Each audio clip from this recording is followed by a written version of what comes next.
네, 자리를 정돈해 주시기 바랍니다. 자리에 착석해 주시기 바랍니다. 국민보고의 2부는 앞서 말씀드린 대로 여기 계신 당원과 지지자분들의 허심탄회한 이야기를 듣는 시간입니다. 2부를 마치고 사진 찍는 시간이 있습니다. 모두 자리에 착석해 주시기 바랍니다.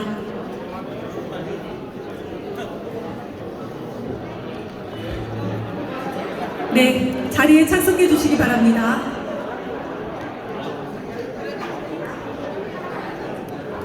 대표님, 네, 두 번째 자리에 앉아주시고요. 네, 그럼 이재명 당대표님 그리고 최고위원님, 보좌위원장님께서 그 지정된 무대 좌석에 착석해 주시기 바랍니다. 위원장님, 네, 첫 번째 앉아주시면 되십니다. 우리 최고위원님 두 분께서 사진을 지금 찍고 계시는데요. 앞으로 나오셔서 자리에 착석해 주시기 바랍니다.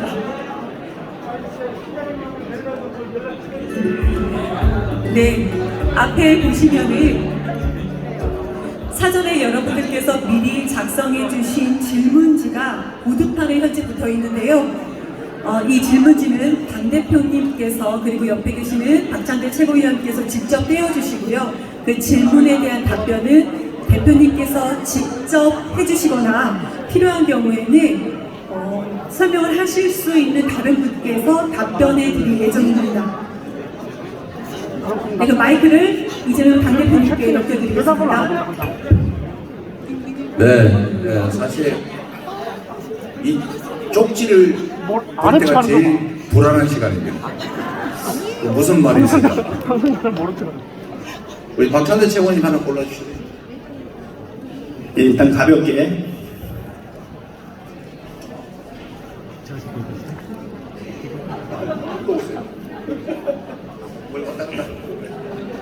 이재명 대표님 린스를 안 쓰신다던데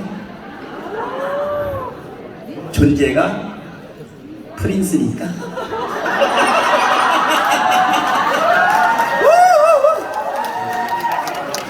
이렇게 놀리지 마십시오. 저번에 볼지 이렇게 이런 거 하다가 제가 완전히 당했는데.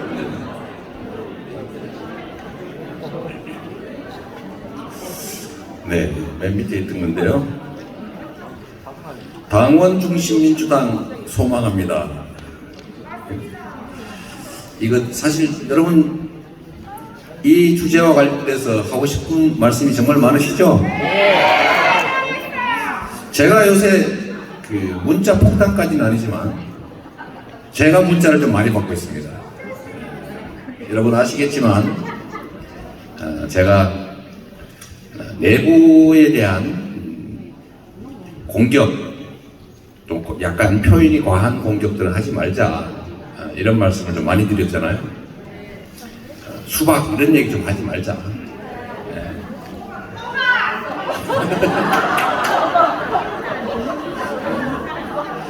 제가 이 말씀을 여러 차례 드리니까 저한테 이제 항의가 좀 많이 들어와요. 맞아요. 왜 나만 또는 왜 우리만 갖고 그래 이런 얘기들을 많이 하세요. 나라의 주인이 국민인 것처럼 당의 주인은 당원이 맞죠.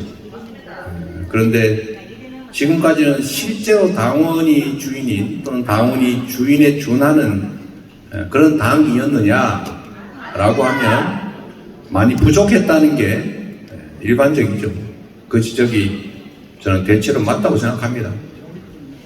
그래서 당원이 주인인 당을 만드는 것은 전당대회 때는 정말로 많이 얘기되다가 전당대회가 끝나고 나면 그게 왠지 조금씩은 이렇게 사그라드는 느낌이 있습니다. 저도 그 점을 압니다. 그래서 당원이 중심이 되는 당으로 바꿔가야 하는데 이게 일거에 한꺼번에 전면적으로 하기 쉽지가 않다. 그리고 시간이 좀 필요하다. 그런 말씀을 제가 드리고 또 한 가지는 우리 당 내에 아까도 잠깐 말씀드렸습니다만 우리는 내년 선거에서 반드시 저들의 역주행을 막을 수 있는 교도보를 확보해야 합니다. 저는 지금도 우리가 압도적 다수 의석을 가지고 시스템이 붕괴되지 않도록, 제도가 망가지지 않도록 막는 역할을 나름대로는 하고 있다고 생각하는데, 만약에 이것조차도 어려운 상황이 된다면 저 사람들의 저들의 그 역주행, 이걸 어떻게 막겠습니까? 지금도 이러는데. 그래서 저는 내년 총선이 일종의 역사적 분기점이 될 수 있다. 물론 뭐 가장 큰 분기점은 대선이었지만, 그러나 내년 총선에서 우리가 이기는 것이 바로 우리가 해야 될 역사적 책임이다, 이렇게 생각합니다. 이기는 방법은 다양하겠고 전술도 여러 가지가 있겠지만, 저는 우리가 통합하고 단결하고 작은 차이들은 이해하고 같은 점을 보고, 다른 점보다는 같은 점을 보고 단점보다는 장점을 보면서 같이 가야 한다. 가장 국민들이 싫어하는 것은 집안 싸움하는 거예요.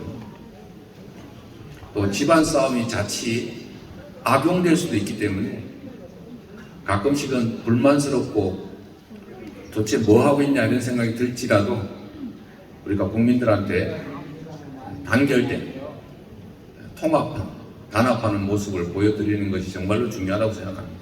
물론 내용상으로 우리가 혁신하고 또 개혁해 나가야죠. 그러나 그게 일거에는 되지 않기 때문에 순차적 또 충분한 논의와 또 숙고들을 거칠 필요가 있습니다. 당원 중심의 민주당을 만들자는 얘기, 최근에 당내 여러 혁신, 쇄신 이런 얘기들이 자연스럽게 흘러나오고 있습니다. 저는 바람직한 일이라고 생각합니다. 억지가 아니라 자연스러운 흐름으로 당원과 국민들의 지지 속에 국민의 눈높이에 맞는 혁신과 개혁을 해나가면 될 것이다. 그 구체적인 방법들은 또 우리가 함께 논의하면 되겠죠? 고맙습니다. 근데 대표님, 우리 대표님, 최고위원 잠깐만, 이 문제는요, 당원 중심의 민주당을 소망합니다, 이 얘기는 사실 여기 계신 분들이 이런 얘기 하고 싶으실 거예요. 대의원과 권리당원의 힘의 분단성이죠. 그래서 어떤 분들은 이렇게 얘기합니다. 대의원이 권리당원보다 60표의 무게를 갖는다면 당비도 60배 더 내라, 이런 얘기 당원들이 하세요.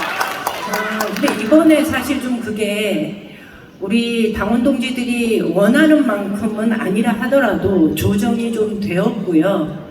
그리고 조정되는 과정에서 사실은 이재명 대표가 들어서면 뭔가 한꺼번에 획기적인 변화가 있지 않을까, 파격적인 뭔가가 이루어지지 않을까라고 기대했던 분들이 계세요. 그런데 저는 이번에 이 일을 경험하면서 느끼는 건 생각보다 이재명 대표가 합리주의적이나 논의에, 합의에 근거해서는 그것을 존중하고 개혁을 하더라도 다수의 사람들이 합의된 것을 기반으로 해서 하나씩 실행해 나가는 그런 리더십이구나라는 것을 저는 확인하는 기회였던 것 같습니다.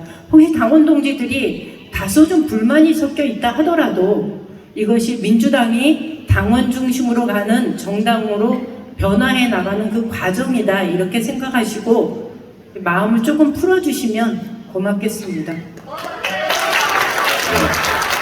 아니, 우리 윤미애 위원장께서 이 말씀 하셔서 그러는데, 사실 아마 당내 개혁 혁신과 관련해서 우리 당원 여러분들이 가지는 생각 중에 제일 첫 번째가 아마 대의원 관련된 제도 같아요. 그리고 안타깝게도 당내에 전당대회 관련된 논란이 생기는 이유도 사실 그게 원인이 전혀 아니다, 이렇게 말하기 어렵지 않습니까? 그래서 그 일부에서는 대의원 제도를 없애자 이런 얘기도 있고, 일부에서 잠깐만, 일부에서는 그 대의원 제도가 법에 있는 의무사항인데 뭐 없앨 것까지 있냐, 표만 등가적으로 하면 되지, 이런 얘기도 있고, 또 하나는 대의원 제도 폐지 논의와 관련해서 이런 얘기를 너무 많이 듣는데, 대구 경북 같은 소위 말하는 취약 지역, 전략 지역을 배려하는 방법으로 대의원 제도를 유지해야 된다. 이런 얘기를 많이 한다고.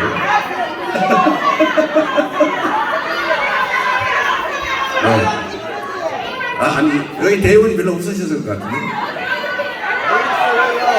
네, 어쨌든 이 문제도 여기서 바로 뭐 의견들을 내서 거수로 결정할 수는 없는 일이고, 거수로 합시다. 이 문제도 사실은 좀 깊이 있는 논의가 좀 필요할 겁니다.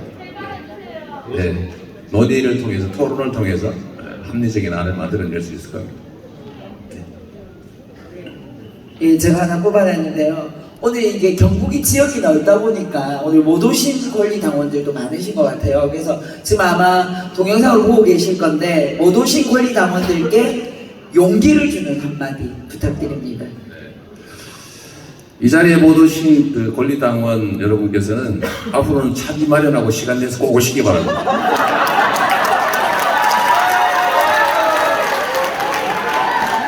안 오셨다고 차별하지는 않겠습니다.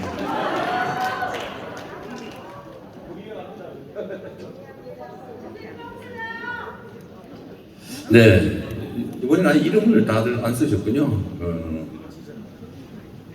대표를 모시고 하는 행사가 경북에서도 자주 참석하고 싶습니다. 비용도 팍팍 지원해 주실 거죠? 네. 오늘 여기 이 행사 준비하는데 비용이 꽤 들었을 거예요. 이거 다 중앙당에서 지원이 되는 비용입니다. 걱정 안 하셔도 됩니다.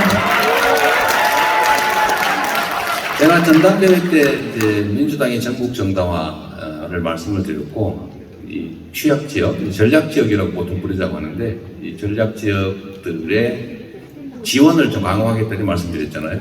그 중에 예를 들면 당직 배분이나 또는 예산 배분 또는 예를 들면 인재 양성, 또 인재 발탁 이런 데서 이 어려운 지역에 더 많은 기회를 드리겠다 이렇게 말씀을 드렸는데, 그 중에 하나는 제가 나름 하고 있다고 생각합니다. 재정 지원을 대폭 늘렸어요.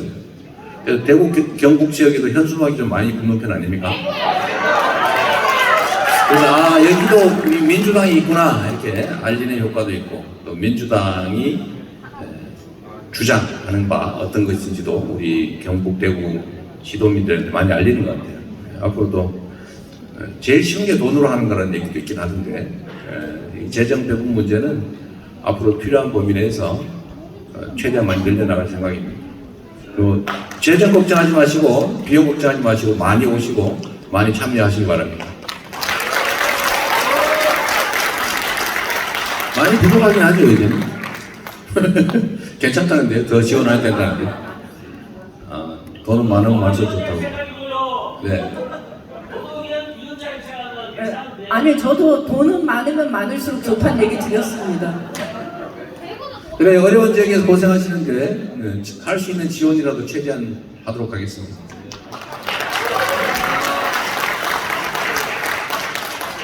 아니 이쪽에는요 대표님의 외모와 관련된 질문이 너무 많아서 그래서 그거 피해서 골랐습니다. 군이 대구로 가버렸어요. 선거구 조정이 빨리 되어야 하지만 국회는 장장 중. 그래서 같은 내용인데요. 선거법 개정 꼭 부탁드립니다. 이렇게. 네, 아까 임매위원장께서 말씀 이미 하셨고, 또 우리 민주당으로서도 정말 표의 등가성, 또 비례성, 다양성이 보장이 되는 선거제도를 만들어야 된다라고 하는 것은 뭐 명확한 우리의 입장입니다. 근데 이게 게임의 룰이다 보니까 상대가 합의해야 되는, 모두가 동의안을 만들어야 되는데 그게 쉽지는 않죠. 뭐 논의들은 많은데 진척은 좀 더디어서 저도 답답합니다. 답답하고, 이게 선거제도뿐만이 아니라 전에 말씀드렸던 지구당, 옛날로 지금 지구당 부활, 또 원외 정치인들에 대한 정치 후원 허용, 이런 문제는 반드시 우리가 해결해야 될 과제라서, 안 그래도 제가 최고위원회에서 어제도 말씀드렸고 계속 챙기고는 있습니다. 더 노력하도록 하겠습니다. 네. 참고로 한 20여 장이 붙어 있는데요. 여기 있는 모든 메시지는 모두 다 떼면 그때 마칩니다. 그러니까 질문지를 고르지 않고 다 해주셔야 됩니다. 다 해야 돼요. 이거 빨리빨리 해야 되겠네. 이거 또 누가 이거 장난하셨는데요? 이재명 대표가 혼혈이라고. 네. 일단 시간을 좀 보고, 오늘 원래 예정 시간이 몇 시까지인가요? 질의응답 시간은 8시 반까지 예정되어 있습니다. 네. 저희가 또 대구로 가야 돼서 가능한 시간을 한번 만들어 보도록 하죠. 아까 써서 내셨으면 좋았을 텐데. 네. 혼혈이라는데 이런 거 안 하도록 하겠습니다. 천국과 한국의 혼혈이냐 이렇게 써놨는데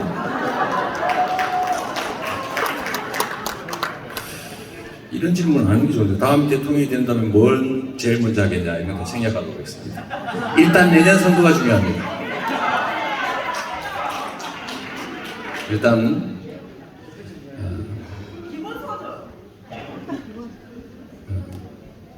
대표님과 함께한 1년간 많은 동지들을 만나오며 그들의 진심을 들었습니다. 이재명의 물방울들은 언제까지나 함께하겠습니다. 이거 누가 쓰셨어요? 이재명의 물방울이 아니고 민주당의 물방울이겠죠.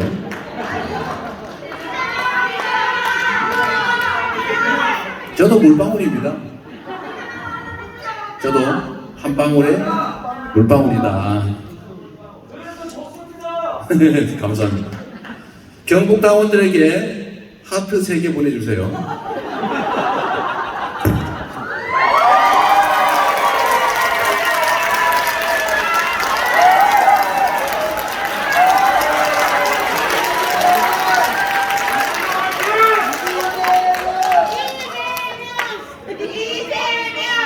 네, 선거법 개혁 부탁드립니다는 아까 이렇게 했던 것 같고요.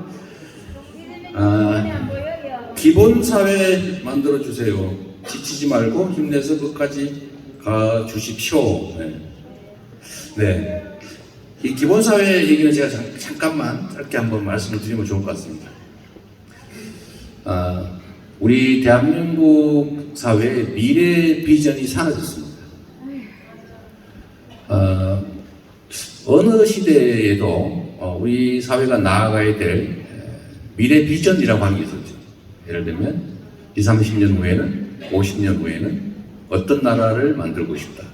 또 거기에 사람들은 희망을 느꼈던 것이고 또 정치라고 하는 것은 없는 길을 만들어서 절망 속에서도 희망의 길을 찾아내는 것 아닙니까? 그래서 이런 나라를 만들겠다. 그리고 그 비전, 희망을 향해서 끊임없이 노력해가는 과정이 바로 정치일 텐데 아무도 미래를 얘기하지 않습니다. 그래서 저는 우리 사회 다음 세대들이 살아갈 세상을 어떻게 만들지를 우리가 제시해야 된다고 생각합니다.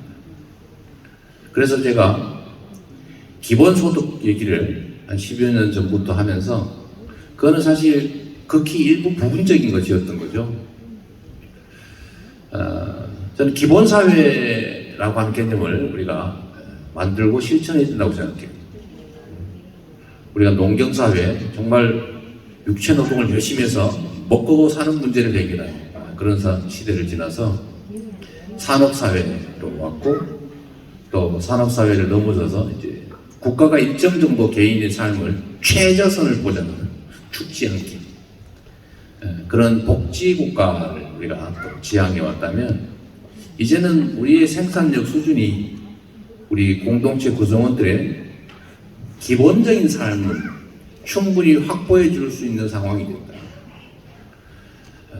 최소한 먹는 것, 교육받는 것, 최소한의 소득, 최소한의 정보, 최소한의 에너지, 최소한의 이동 수단, 또 요즘으로 얘기하면 최소한의 금융 접근권, 기본적인 금융 접근권이죠. 이런 기본적인 삶을 이 국가가 보장한 그런 사회. 그래서 미래도 불안하지 않고 기본적인 삶은 최소한 유지되는 그런 사회가 가능하다 이렇게 믿어지면 우리가 이 절망이라고 하는 걸 조금은 제거할 수 있지 않겠습니까? 제가 요즘 우리 사회에 곧 엄청난 대출, 그 다음에 이자 문제로 인한 대혼란이 올 걸로 생각이 됩니다. 또 몇 달 안 지나서 지금 잠복되어 있는 부채 문제가 심각합니다. 그래서 안 보이는 곳에서 그 몇십만 원 때문에 또는 몇만 원 때문에 일가족이 극단적 선택을 하는 사례들이 자꾸 나타나지 않습니까? 저는 그런 생각이 들더라고요. 정부가 개인한테 50만 원 빌려주겠다. 급한 대로 와서 인터넷 신청 안 하고 그건 직접 와야 돼요.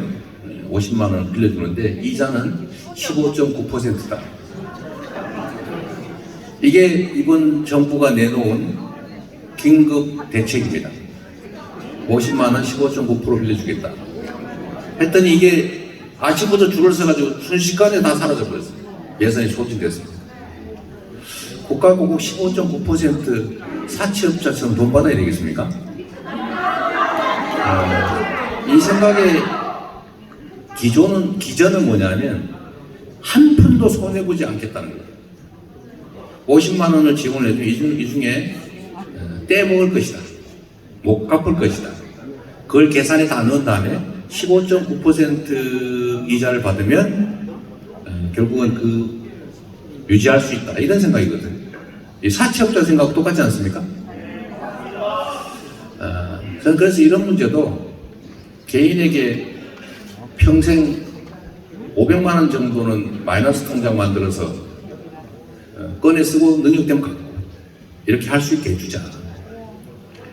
너무 싸게 나지 말고 우대금리 더하기 1% 정도 하면 돈 있는 사람 안 빌렸을 거 아닙니까? 우대금리를 빌릴 수 있으니까. 그럼 얼마만큼 손실이 나겠냐? 2% 정도 이상의 손실이 나지 않을 거라고 예상합니다. 그러면 50만 원 빌리려고 새벽부터 줄 서는 사람, 30만 원 없어가지고 극단적 선택하는 사람들은 많이 줄일 수 있을 것입니다. 또 그들이 기초생활수급자로 전락해가지고 사채시장 가가지고 막 뜯기다 결국은 다 포기하고 결국은 이제 취직도 못하는 그런 상황으로 전락하면 국가 예산이 더 들지 않겠냐. 그래서 이런 기본금융, 기본 일자리, 1년에 일정 기간은 도저히 먹고 살기가 어려우면 이 정도 일할 기회는 보장해 주죠. 그게 뭐 1년에 열흘일 수도 있고 역량에 따라서 뭐 석 달일 수도 있고 아니면 6개월일 수도 있고 그건 되는 대로 준비해 가면 되는 것이죠. 그냥 지원하는 것보다 낫지 않습니까? 어쨌든 이게 불가능한 사회는 아니다. 그래서 저희가 기본사회라고 하는 개념을 가지고 뭐 미래 비전을 만들어 보자고 열심히 노력은 하고 있습니다. 보나마나 또 포퓰리즘 소리가 나오겠죠? 포퓰리즘 소리가 나오더라도 해나가야 되겠죠?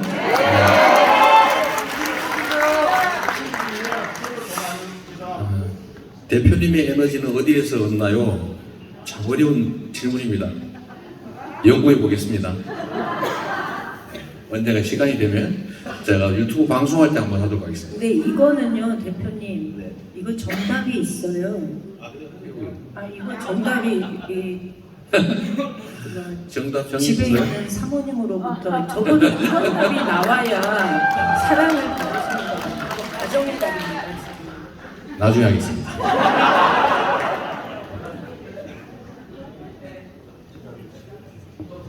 이 전세 사기 피해자 구제에 대한 대표님의 의견을 여쭤봅니다. 전세 사기 피해자 구제에 대한 대표님의 의견을 여쭤봅니다. 참 어려운 일이죠. 전세 사기 피해자 구제 관련해서 여야 간 지금 법안 협의 중입니다. 법안 협의 중인데 좌우지간에 이 협의 과정에서도 보면 정부가 예산 또는 재정 부담이 되는 건 절대 안 하려고 해요. 그래서 협상이 매우 난항입니다. 이제 우선 변제권 금액을 올리자, 뭐 이런 거, 또 정부가 전세 채권 전세 돌려받을 권리를 사주자. 일정액은 보장해주자. 뭐 이런 논의들을 하고 있는데 협상이 잘 안 돼. 그래서 이것도 우리가 최고위에서도 논의가 있습니다만 저는 그런 생각이 들더라고요. 범죄 피해자를 국가가 네가 재수없어 당했으니까 네 혼자 다 책임져라 고 하는 것이 과연 옳으냐? 저는 아니라고 생각합니다. 이재명 수사한 검사가 몇 명이라고요? 한 70명 정도 된다는 거죠.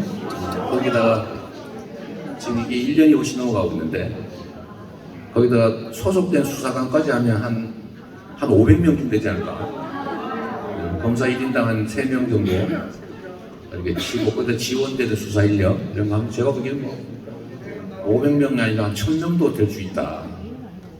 근데 그 수사 인력들이 소위 민생범죄 단속에 투입됐으면 범죄 피해를 많이 줄였겠지. 길가에 강도가 많은데 강도 당한 건 네 책임이다. 우리는 아무 책임 없다. 이렇게 말하면 안 되죠.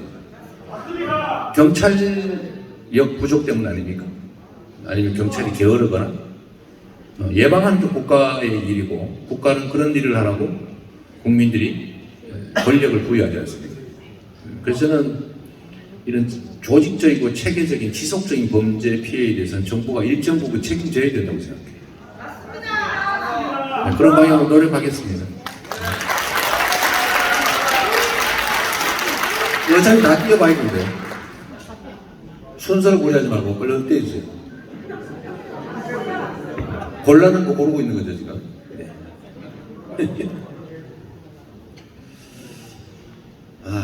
경북의 총선 승리를 위한 중앙당의 해법이 있는가요? 공천 관련 세인물 이런 건 어떠냐 이런 취지죠. 결국 여러분이 결정하시는 거죠. 우리 경북의 저는 민주당원들이 결국 결정하게 될 거라고 봅니다. 가능하면 그런 방향으로 하도록 노력하겠습니다. 한수 공천하면 안 돼요. 제가 전국 대구처럼 이런 전략 지역에 대해서 안타까워하는 점은 그런 겁니다. 너무 수박 이런 얘기 하지 말라니까요.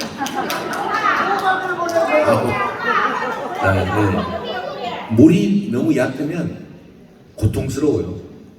즉 이게 정치 토양이 너무 척박하니까 사실 견디기가 너무 어려운 거죠. 그래서 조금 노력하다가 지쳐서 나가떨어지고 또 새로운 사람이 노력하다가 또 나가떨어지고 그러니까 영양 축적이 안 됩니다. 이 문제를 어떻게든지 완화해야 된다. 뭐 해소야 어렵겠지만 그래서 가능하면 소위 정치 인재들이 지속적으로 활동하고 역량을 축적해 갈 수 있는 그런 길을 만들어야 된다는 거죠. 전 정말 아까워요. 잠시 활동하다가 탈락하고 또 할만하면 또 탈락하고 또 그야말로 맨 땅에서 다시 시작해야 되는 이런 구조를 해결해야 되고 그러려면 결국은 재정이나 또 인력 충원이나 인재 발탁에서 각별한 고려가 좀 필요하겠다.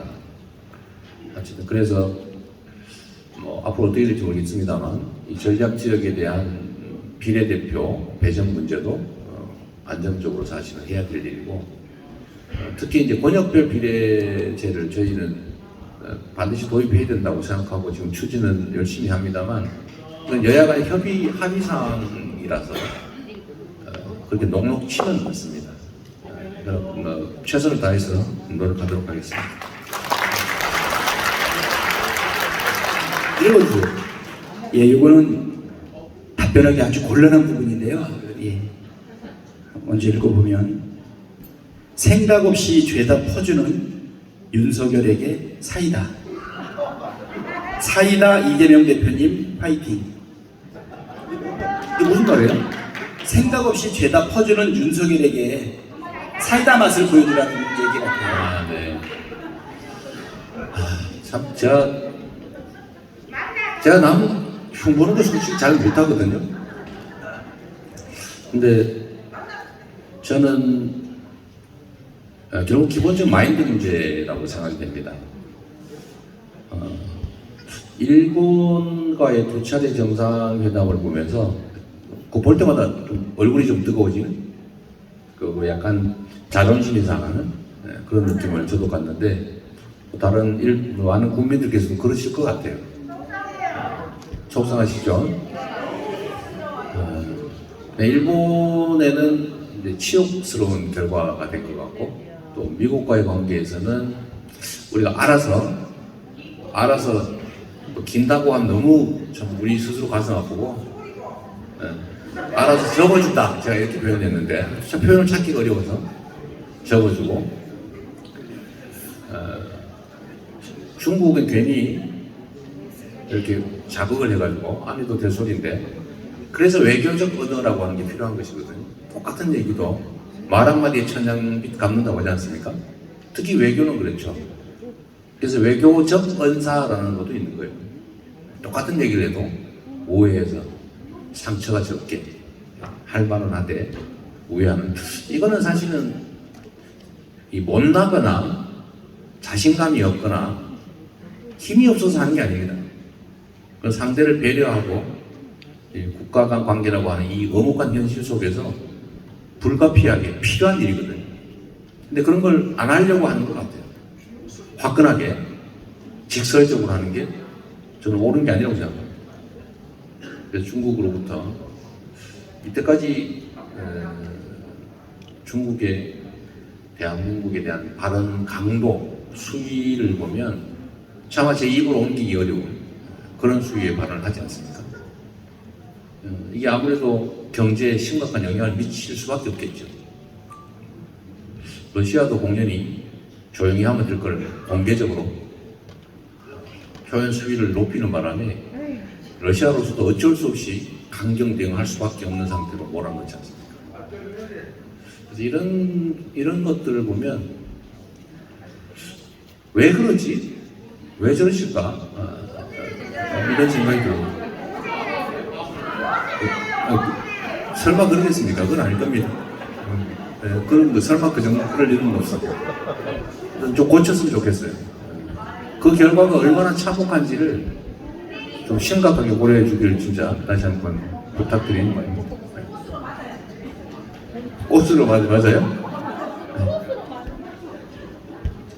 자, 얼른 보시고 우리 정말 하시고 싶은 말씀이 있으실 것 같아서 한두 분 말씀을 듣도록 하겠습니다. 여기는 그냥 한번 답변하기 어려우실 겁니다. 이재명만이 나라를 구할 수 있다.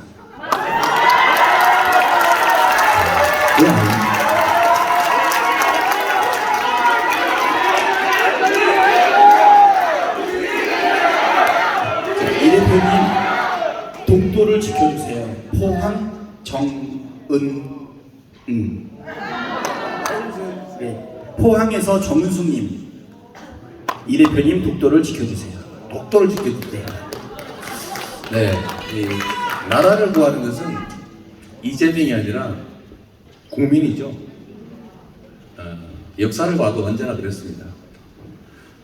나라를 지킨 것은 권력자들이 아니고 민중들이었죠. 그 일본이 그 임진왜란 때 이 조선을 침략했다가 놀란 사실이 아니었습니다. 일본 그 공국 시대 때 그 영주들의 사고에 의하면 딱 성을 점령해가지고 영주가 할복하면 전쟁이 끝나요. 그래서 일본이 한국을 침략한 다음에 놀란 게 있다는 거죠. 원래 한양 도성을 점령하면 임금이 할복을 내야 되는데 도망을 가버린 거예요. 이게 하나 놀란 사실이고 왜 안 끝나는 거예요? 두 번째는 일본은 영주와 사무라이들이 싸우는데 이 조선에 왔더니 농민이 싸우고 있어요. 그들로서는 도저히 예측하지 못했던 그런 사실이었죠. 그래서 결국은 조선을 일본으로부터 지킨 것도 우리 백성들이었죠. 그리고 언제나 나라가 위기에 처했을 때는 힘들지만 이 나라에 정말 뼈를 묻고 사는 발을 딛고 사는 백성들이, 국민들이 나라를 지켰습니다. 지금도 나라를 지키는 것은 바로 국민이다, 이렇게 생각합니다. 그리고 국민이 나라를 지키는데 국민이 부리는 모성들이 더 열심히 지키는 대로 잘 지키면 되는 거죠.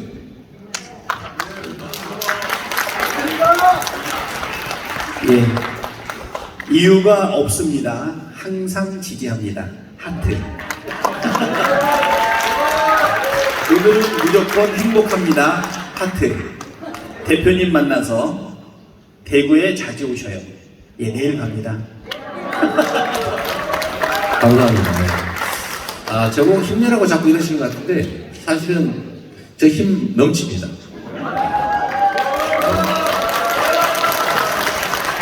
속도를 좀 보여주셔야 될 것 같습니다. 이쪽은 이제 다 해결하도록 하겠습니다. 쭉 읽어드리면서 네. 대표님에 대한 걱정이 좀 있네요. 예. 대표님 잘생기셨어요. 걱정되시는 거죠? 이런 빈말 별로 안 좋아합니다. 미모 관리 비결 알려주세요. 예. 검찰 탄압입니다.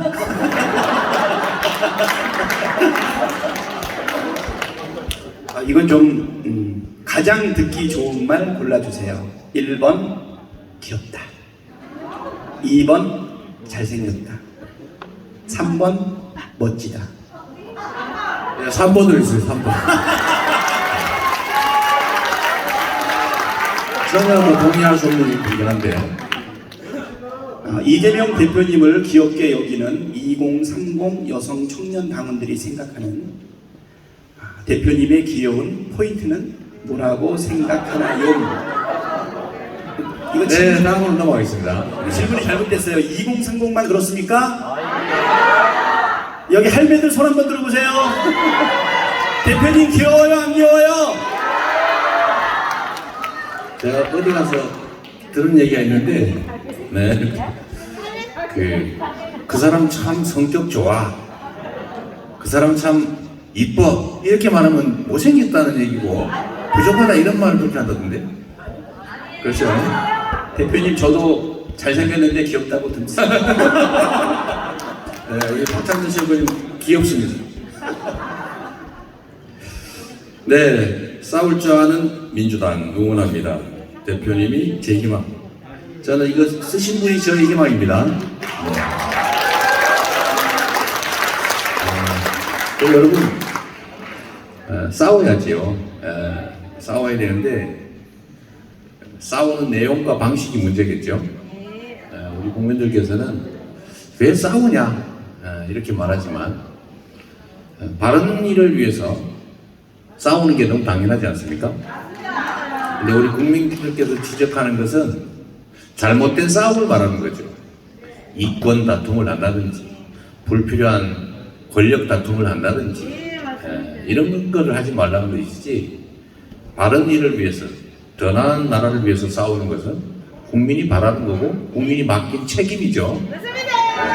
우리 민주당은 열심히 국가 그리고 국민들을 위해서 싸웁니다. 사실 지금의 가장 큰 과제는 민생이죠.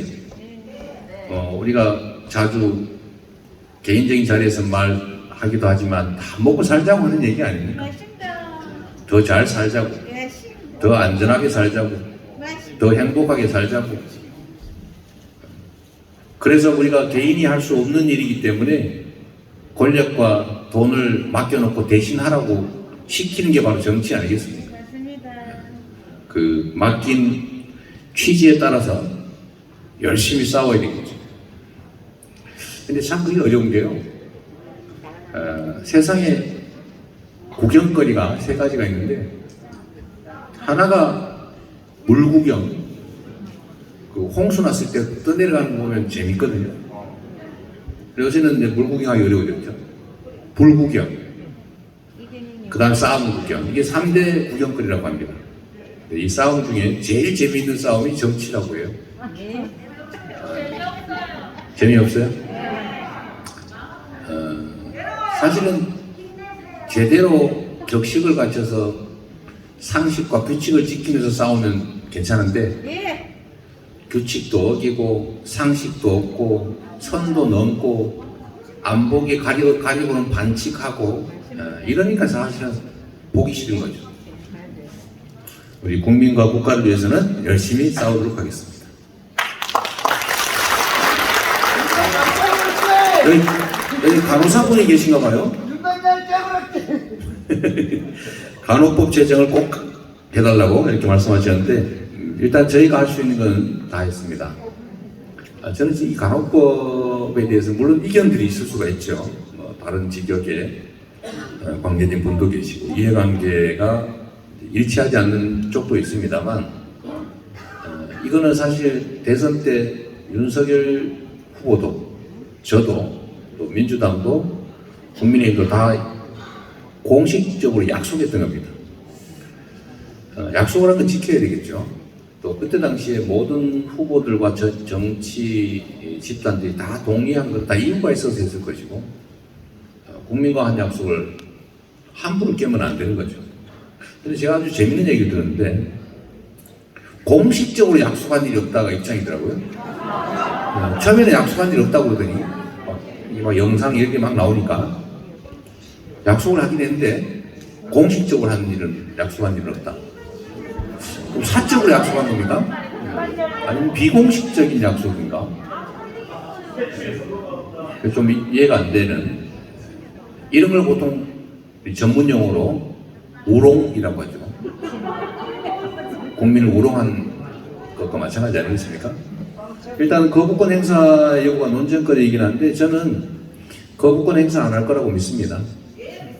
그래 거부권 행사해서도 안 되고 직접 약속한 일이고 당 후보의 정책 책임자가 공식적으로 공개 발언으로 약속하면 약속한 거 아닌가요? 후보가 안 하면 안 한 겁니까? 유리할 때만 참모고 불리할 때는 참모가 아니다. 이건 아닌 것 같아서 저는 그런 좀 상식 밖에 결정을 하지 않을 거라고 확신합니다. 이 뭐죠? 기후 1.5도 제한 방안이 있느냐? 이건 사실 아주 짧은 질문인데 매우 심각한 내용을 담고 있는 겁니다. 저는 언제나 위기 속에 기회가 있다고 믿는 사람입니다. 그리고 에너지 위기, 기후 위기 이거는 우리 온 인류 전 세계에 걸친 위기인데 피할 길이 없습니다. 모두가 닥친 엄연한 현실인데 피하는 사람은 죽습니다. 도태됩니다. 이럴 때가 바로 기회입니다. 모두가 고통스러워서 피하려고 할 때 현실을 정확하게 인정하고 그걸 딛고 한 발 앞서가면 엄청난 기회가 생기는 거죠. 그래서 전 세계가 재생에너지로 대대적인 전환을 하고 있는데 사실 경제가 나쁠 때 투자할 수 있는 곳이 딱 한 곳이 있습니다. 경제가 나쁠 때 투자할 수 있는 곳이 바로 어디입니까? 바로 정부죠. 우리가 교과서에서 배운 경제 3주체 있잖아요. 가계, 기업, 정부.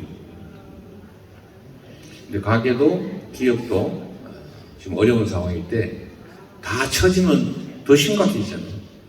이럴 때 투자해야 돼요. 재생에너지 생산 확충을 위한 대대적인 인프라 구축 투자를 해야 돼요. 사실 미국이나 유럽은 하고 있거든요. 근데 그 이상으로 원래 해야죠. 우리가 앞서가야 됩니다.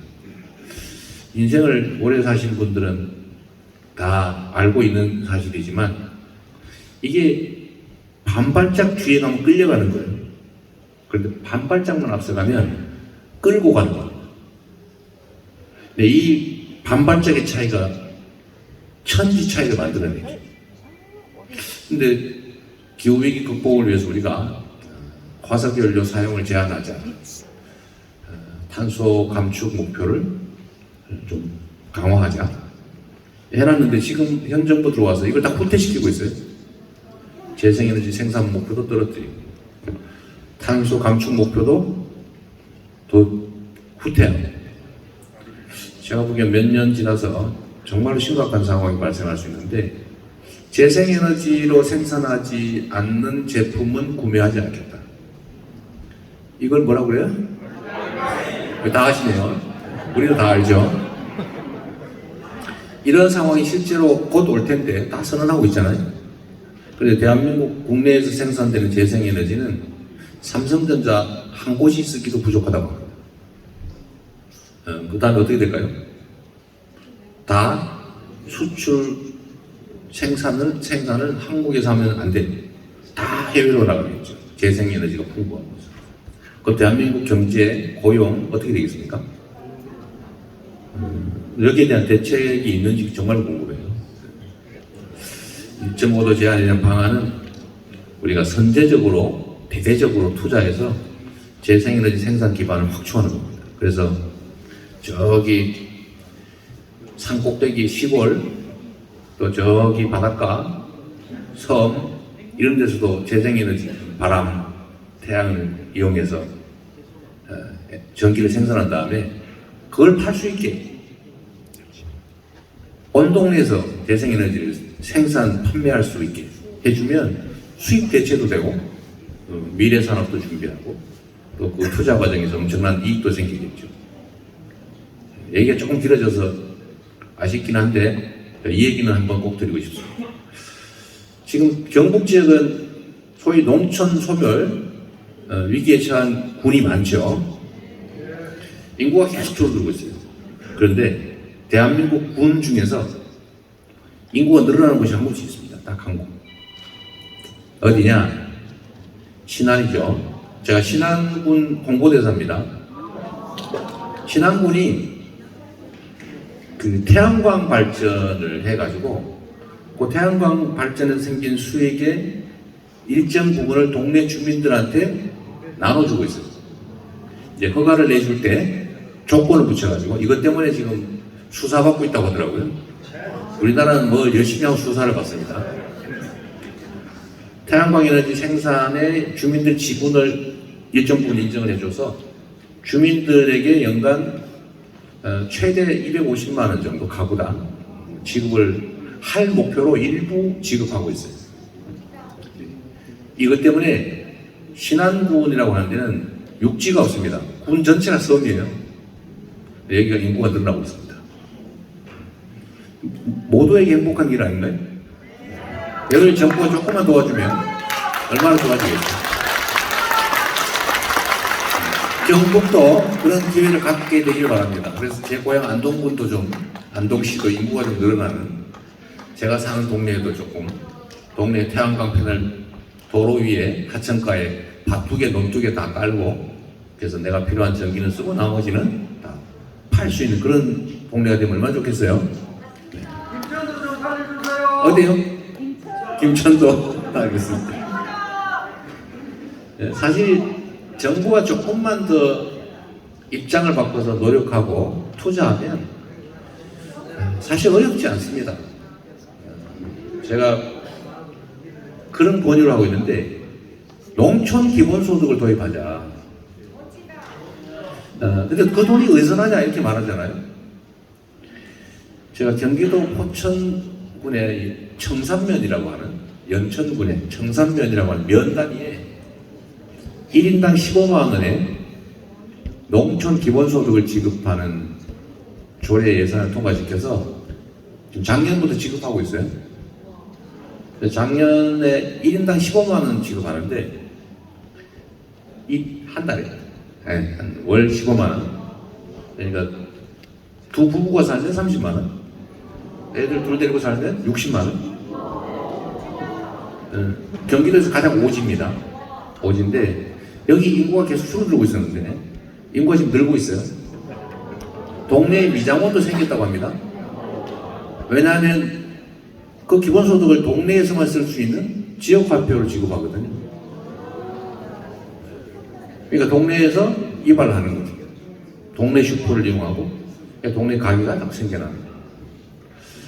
그런데 이게 여러분 군 이런 데 가면 예산이 훨씬 더 적고 어렵지 않겠냐 이런 생각하시죠? 반대입니다.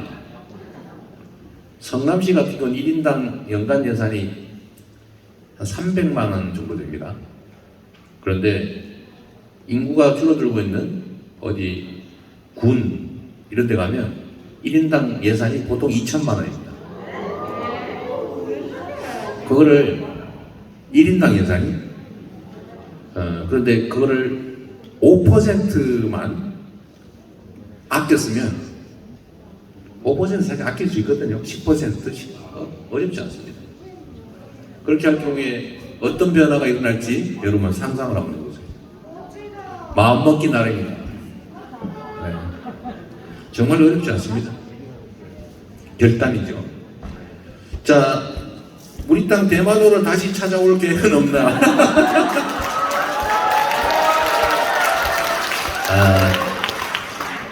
니도 그러니까 나도 그럴란다. 네가 그런 행패를 부리니까 나도 똑같이 행패 부려주겠다. 이건 퇴행이죠. 농담이실 거고. 뭐 한때 우리가 대마도를 이렇게 조공을 받을 때도 있었죠. 대마도는 사실 일본 본토에서 아주 멀리 떨어진 땅이다. 거의 뭐 버리다시피 했던 그런 땅이라고 합니다. 일본이 독도를 자꾸 자기네 땅이라고 우기고 자꾸 국제 분쟁 지역으로 만들려고 하는 고도의 장기 전략으로 자꾸 도발을 해요. 그러나 이건 우리가 실효적으로 지배하고 있는 대한민국 영토가 분명하기 때문에 그냥 잘 지키면 됩니다. 잘 지키면 되고 우리가 그들이 하는 그런 참 원시적이라고 그럴까? 그런 상식과 도에 어긋나는 행동들을 우리도 따라할 필요는 없겠죠. 근데 이게 여러분도 아시겠지만 그럼 왜 자꾸 저럴까? 안 되는 걸 알면서 왜 그럴까? 저는 다른 이유가 있다고 보죠. 일종의 도화선 그런 게 아닐까. 언젠가는 그런 용도로 쓰기 위해서 일부러 그런 거 아닐까 그런 생각을 하기 때문에 우리가 안보라고 하는 생각을 할 때도 우리가 북한을 경계해야 되는 것처럼 일본의 침략 근성에 대해서 경계심을 누그러뜨리면 안 되겠다 그런 생각을 합니다.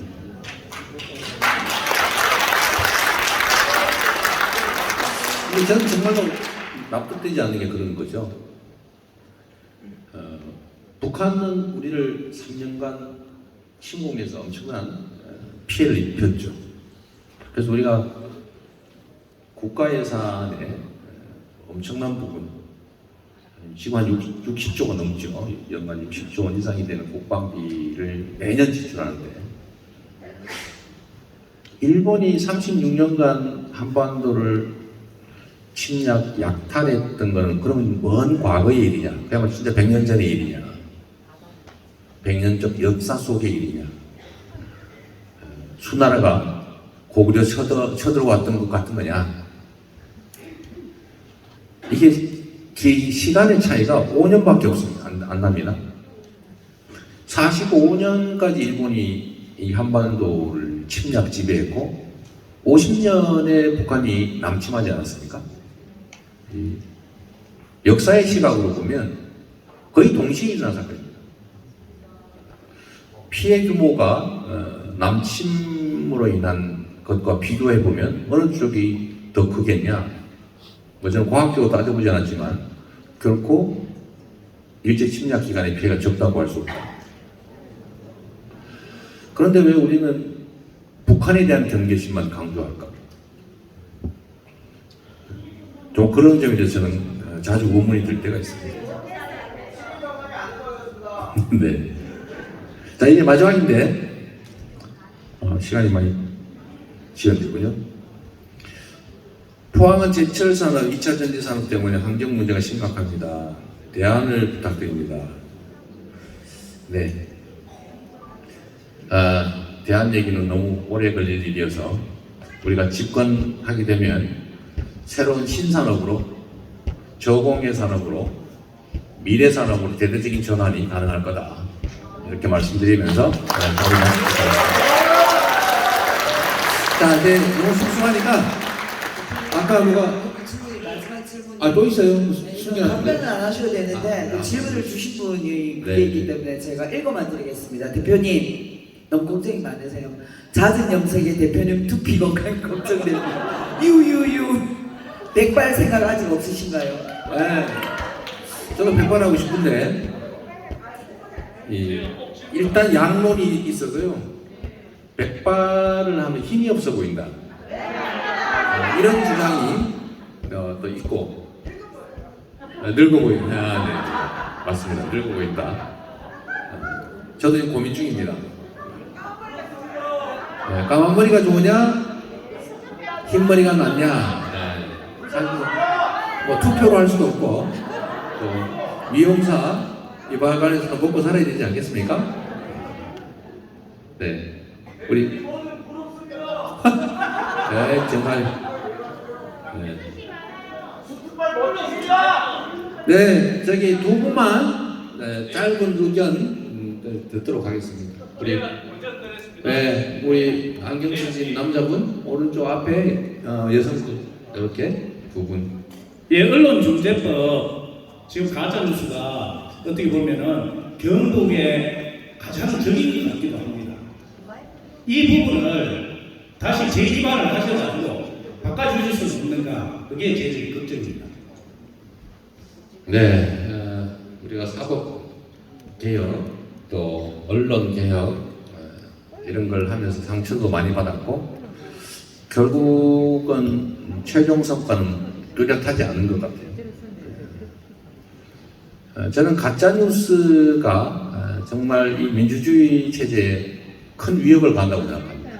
이 얘기를 똑같이 하는 분도 계시긴 하는데 뭐 접근하는 각도가 좀 다르겠죠. 저는 뭐 있는 사실을 있는 대로 보도했다고 화내지 않습니다. 없는 걸 조작해내는 것에 대해서는 엄중한 책임을 묻는 게 맞습니다. 저는 그 실수일 경우야 그건 이해해야죠. 완벽할 수 없으니까. 판결문 쓰는 게 아니니까. 그러나 알면서 고의로 악의로 이런 모해적인 가짜뉴스에 대해서는 엄정한 책임을 물어야 된다고 생각합니다. 폭스 뉴스인가? 거기가 지금 한 1조 원 정도 배상 판결이 났다고 그러죠? 1조 원. 가짜뉴스. 저번 대선 때, 미국 대선 때 가짜뉴스 마구 퍼뜨리다가 지금 1조 원 배상 판결이 났다던데. 조선일보 폐간해야 됩니다. 어쨌든, 이 악의적인 가짜뉴스에 대해서는 제재가 명확하게 필요한 것 같습니다. 우리 해야 될 일 중에 하나겠죠? 네, 마지막으로. 안녕하십니까. 저는 대표님 볼 때마다 지금 굳건하게 잘 민주당에서 계시는 것 같지만 너무 외롭고 힘들어 보여서요. 우리도 당대표님 믿고 이제 활동하고 하는데 우리 믿고 활동해 주셨으면 좋겠고요. 지금 전쟁터 같은데 혼자 양복 입으시고 그렇게 싸우시는데 너무 무기 없이 싸우지 마시고 지지자들, 당원들이 무기라고 생각하고 도구로 사용해서 명분을 얻으셨으면 좋겠습니다. 요 근래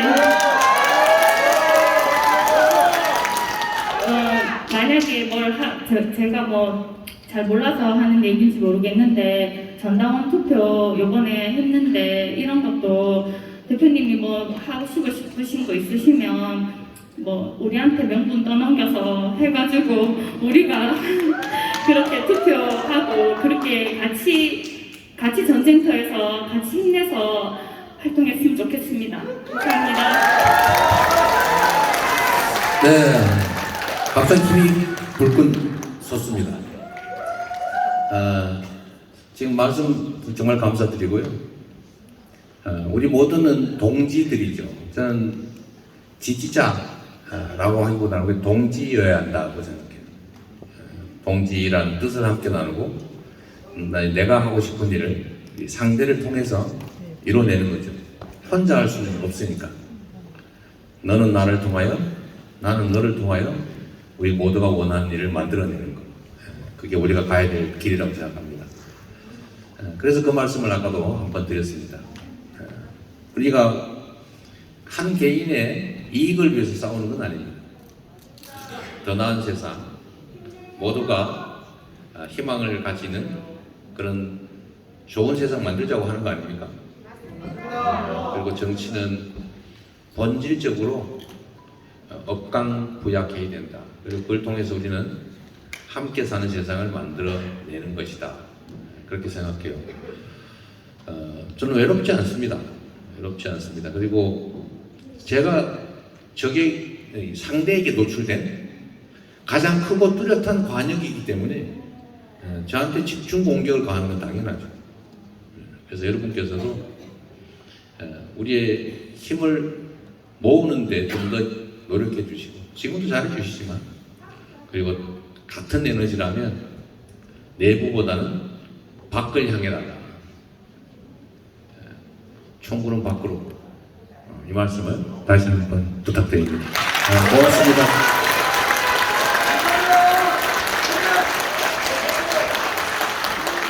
마지막으로 제가 그 먼 길 이 행사 자리에 참석해 주신 우리 당원 동지들께 진심으로 감사드리고요. 그리고 또 서울에서 이렇게 내려와서 경북의 당원들과 함께 이 국민보고의 자리를 마련해 주신 우리 대표님을 비롯한 두 분 최고위원님께도 진심으로 감사드립니다. 그리고 제가 아까 인사를 좀 드리려고 그랬는데 사실 저 파란 풍선 불어서 우리 당원들이 들고 있는 이게 도당이 준비한 게 아닙니다. 이 풍선이 있어서 이 국민보고의 자리가 훨씬 더 좀 힘도 나고 화기애애하고 이렇게 됐는데, 입구에서 보니까 잼잼 봉사단에서 자봉단에서 일찍 오셔서 준비를 하셨더라고요. 그래서 이 대회장의 분위기를 한껏 띄워주신 우리 잼잼 자봉단에게도 진심으로 감사드립니다. 고맙습니다. 네, 여러분의 소중한 의견 진심으로 감사드립니다. 그럼 마지막 구호제창으로 국민보고회를 마치도록 하겠습니다. 모두 자리에 일어나셔서 피켓을 들어주시기 바랍니다. 네, 파란 면이 밖으로 나오도록 들어주시기 바랍니다. 네, 대표님과 최고위원님 그리고 위원장님, 네, 간단 아래로 내려와 주시고요.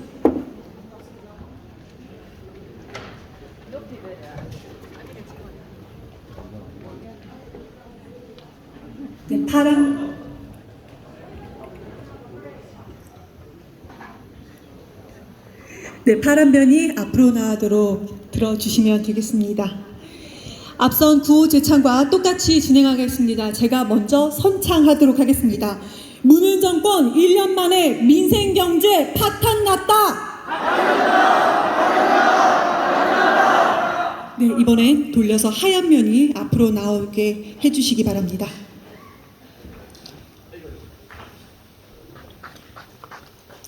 굴종 외교 안보팔이 자존심만 짓밟혔다. 네, 이것으로 찾아가는 국민보고의 경북 지역 국민보고회를 마치도록 하겠습니다. 여러분 큰 박수로 서로에게 보내주시기 바랍니다. 네, 감사합니다.